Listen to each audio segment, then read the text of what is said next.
If you knew what I knew, you could get 10 million subscribers within 6 months. Your first video is not going to get views. Subscribers don't matter. Views don't matter. I mean, they do. So stop sitting there and thinking for months and months on end and just get to work and start uploading. Everything you want as a creator comes from making the best videos possible and thumbnails.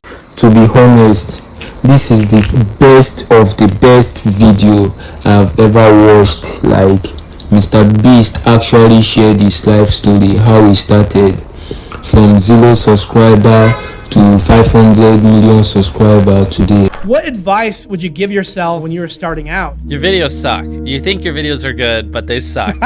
They just do. And the sooner you learn how to make good, great videos that people actually want to watch, the sooner you'll get views.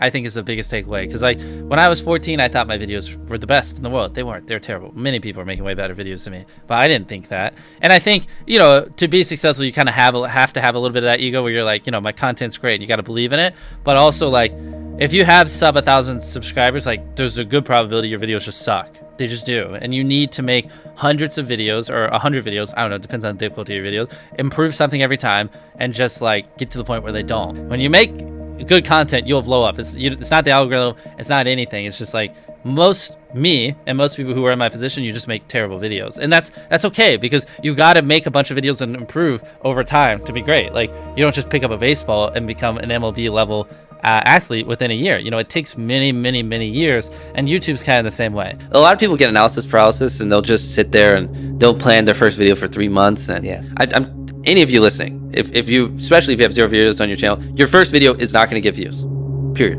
It's not. Your first 10 are not going to get views. I can very confidently say that. So stop sitting there and thinking for months and months on end and just get to work and start uploading. Like, all you need to do, this applies to people who have not uploaded videos but have dreams of being a YouTuber, is make 100 videos and improve something every time. Do that. And then on your 101st video, we'll start talking, like, maybe you can get some views, but you know, your first 100 are gonna suck. There are very freak cases like Liza Koshy or Emma Chamberlain who have really good personalities and it doesn't take them as many videos. And it's just like people who are 7'5" and making the NBA. Like, yes, there are freak cases you can find, but for the average person like us, you know, who don't have these exceptional personalities and, you know, backgrounds in filmmaking, just make 100 videos, improve something each time, and then talk to me on your 101st video. How do you improve something each time? The second one, just, I don't know, put more effort into the script. The third one, try to learn a new editing trick. The fourth one, try to figure out a way that you can have better inflections in your voice. The fifth one, try to, you know, study a new thumbnail tip and implement it. The sixth one, try to figure out a new title. There's infinite ways. That's the beauty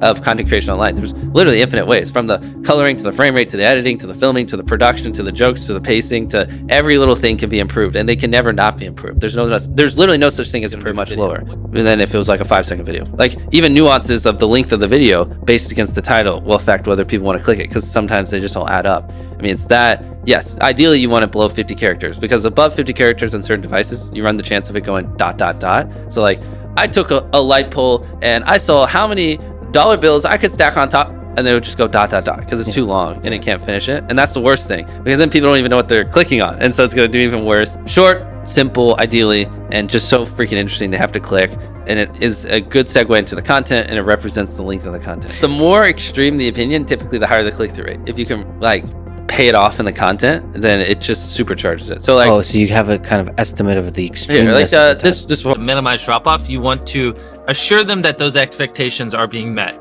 If you click on a video where, you know, of his, where it's like, Tether is a scam, and then at the very beginning he starts talking about literally anything else, then you are like, oh, this is bullshit. This isn't what I clicked on. But if at the very start of the video you go, Tether is a scam, and I'm going to teach you why, then it's like, okay, you match the expectations. So at the very beginning, match the expectations, and then you want to exceed them. So you want to assure people that what they clicked on is what they're getting, and then blow their mind and be like, but you're also getting even more. That's how you lower drop off, which a lot of people, sometimes it takes them like 20 seconds to really meet the expectations.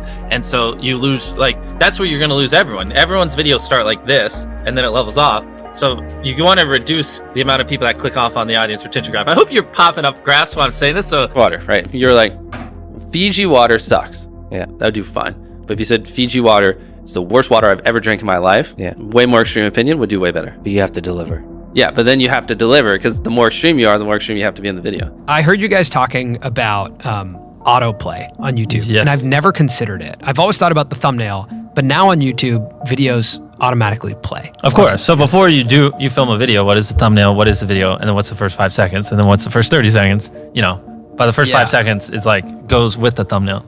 Because it's possible that people open YouTube and They don't see it. They don't Especially even see the for thumbnail. us, because like for so many people I've watched hundreds of our videos, when I upload, I am first on your homepage. So like you just literally don't even see the thumbnail.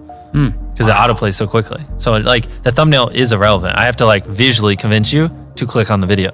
Wow, that's so interesting. Yeah, that's why we go so hardcore. And if you deny that, you just make terrible videos and are trying to find a scapegoat. What makes for a good title? Short?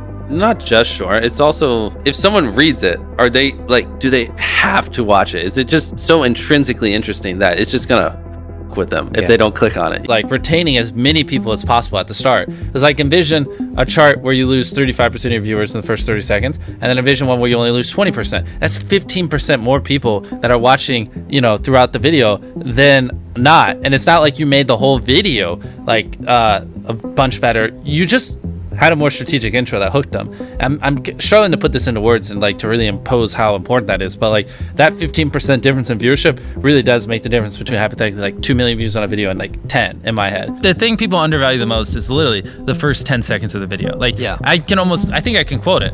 I tied up an FBI agent and I have $100,000 in this bag. Here's a knife. Good luck, and I just run away. Like it gives you everything you need. No wasted words, short and concise, and then tension. You basically want to remove every dull moment. You probably want to find the 10 most critical people you know, make them watch the video, and just roast it. You know, certain things like if I just talk to a camera for 10 seconds without a cut, like a lot of people will just like get bored or they'll lose interest. So like having a B cam and a C cam, and just you can just talk for 10 seconds, but 3 seconds in cutting to a B cam and then a C cam. Like now it's more interesting, even though it's essentially the same thing and not that crazy. But you want to have good pacing. Typically having a payoff at the end keeps them, right? Last leave circle wins 10 grand.